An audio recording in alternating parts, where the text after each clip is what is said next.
A couple of minutes away from 7 o'clock this evening. Let's continue to keep our focus on our electricity issues in the country. It's currently at stage 2. Our Minister of Electricity, Ramokgopa's power station tour wrapping up in the Western Cape, visiting the hydroelectric Palmet power station. It's outside Grabo. Now, earlier in the week, a bit of a crisscross of the country, visiting Kriel, Duba, Kusile and Kendal power stations. Now, the idea was to get a full picture of the country's energy problems. Did it actually do what it was intended? Well, let's find out what the first move is going to be for the new electricity minister, joined by energy expert Mohammed Madhi this evening. Mohammed, good evening. I appreciate your time. Do you get a sense that the electricity minister, after just spending a day or so at each power station, now seems to know what's going on? Was that good enough for you? I wish it were that simple, and unfortunately it's not. So I think, it's a good first start, and we shouldn't be cynical. The fact that we now have an electricity minister and someone who's focused on trying to solve the problem is a good thing.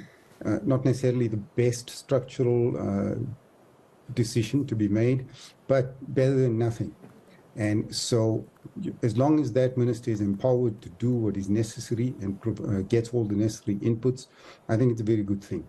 However, to tour the power stations and then assume that you have a good picture of what's going on, and also some of the statements are concerning. For example, thinking that we have the full arsenal available to us to solve the load shedding crisis. So the minister has toured the power stations, which is an Eskom issue, and it's Eskom's generation capacity. But the solution to the problem is not only Eskom. It's also the generation capacity that the private sector can bring to the party. And the minister needs to get a handle on that as well. Let's talk about that electricity supply from the private sector as well. I mean, is it fair to now try and bring the private sector into this? The private sector wouldn't necessarily have to try and produce more power if Eskom wasn't in the mess that it's in currently, or is that unfair? No, I think the private sector should be allowed to produce power and compete with Eskom. And right now, the private sector is able to compete with Eskom very, very attractively. Bear in mind, Eskom's whole rationale initially was to build power stations where the coal deposits were, the coal ore was. Today, the forms of generation of power, solar, wind, etc., not in the same places where the coal is. So by definition, your generation capacity, your renewable generation capacity needs to be where you have maximum solar radiation, where you have maximum wind and other forms of renewable power.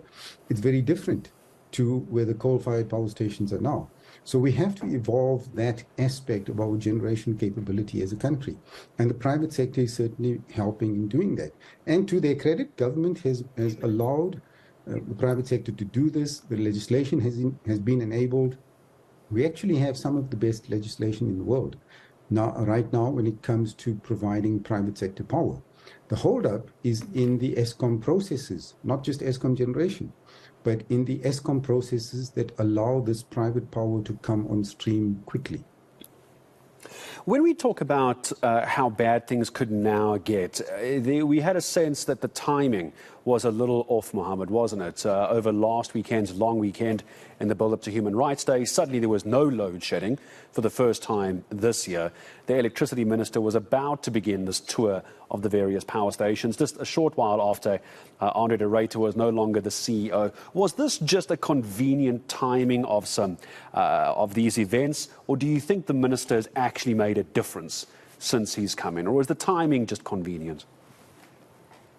Look, I think anyone that thinks the minister's made a difference in this short period of time demonstrates nothing but a complete lack of understanding of the nature of the problem and what the country faces.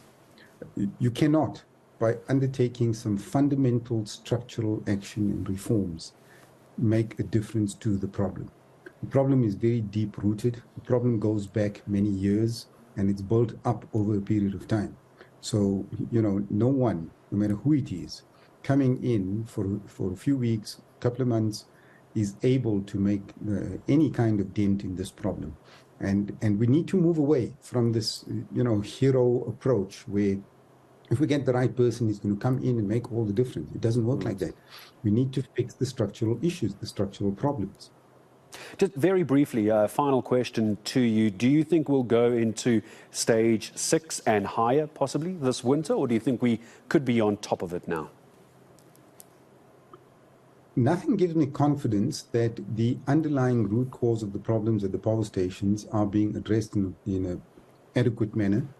And also, nothing gives me confidence that the private sector generation capability is being fast-tracked. So as soon as we have a high demand on the country's generation capacity, we will run into more problems. That is most likely to happen during the winter, but it could happen before. Any heightened industrial activity could spike the load shedding events that we have.